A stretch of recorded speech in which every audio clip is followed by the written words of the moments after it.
Hi, welcome to class.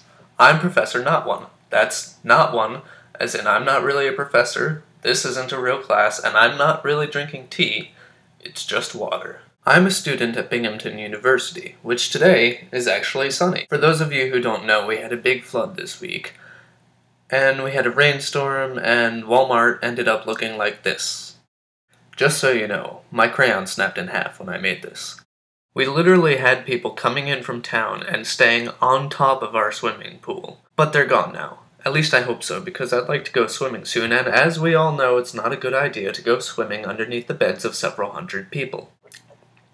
The topic of today's history of theater class was a man named Aristotle, and his definition of the purpose of theater. Aristotle is famous for being the tutor of Alexander the Great, as well as a number of other things. He was also the first dramatic critic. In his work, The Poetics, Aristotle became the first man to critically analyze the works of Aeschylus, Sophocles, and Euripides, Greek writers who wrote over 100 years before Aristotle even started to criticize their works. Before Aristotle, one of the great thinkers of the time, named Plato, did not even bother with the theatrical arts. Plato thought that tragedy had no redeeming value, because the audience was very likely to go home and perform the acts that they saw on stage. Plato's argument is the same one used by people in modern times, who say that children who bully other children do so because they witnessed violence on TV and decided to emulate it in their own lives. He thought that if we see something on stage, and can relate to it,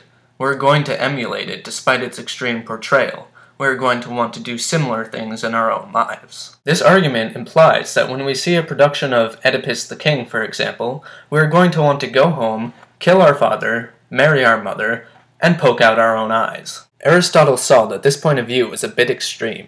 It was inherently biased and most likely wrong. Aristotle realized that the purpose of theater was not to give actions for imitation, but instead to provide catharsis. In Poetics, Aristotle describes catharsis like this: when people see themselves reflected in what they witness, recognize the qualities and urges of the characters within themselves, understand the fate of the characters they are watching, and recognize the ability for fate to affect them equally, and are purged or purified of the fears and urges of those characters. If you didn't catch that, the definition is in the description box. Essentially, what this means is that we, as an audience, can watch a play, a production, a movie, a television show, etc., and not be tempted to kill our fathers, marry our mothers, and poke out our own eyes, because, on a very basic level, we begin to understand the immorality of doing those actions and the consequences that come with them. That's all for today's lesson. All my facts are found in my textbook, Living Theater, or in my class time lectures. So, I have my first college quiz on Wednesday, and while it may seem like I know my stuff here on Professor NotOne, I think I really need to study my butt off. So, wish me luck. Thanks. I'll be back on Thursday with a lesson either on how the Greek tragic structure resembles an American football game, or story time with Professor NotOne. It's your choice. Let me know. See you all next time.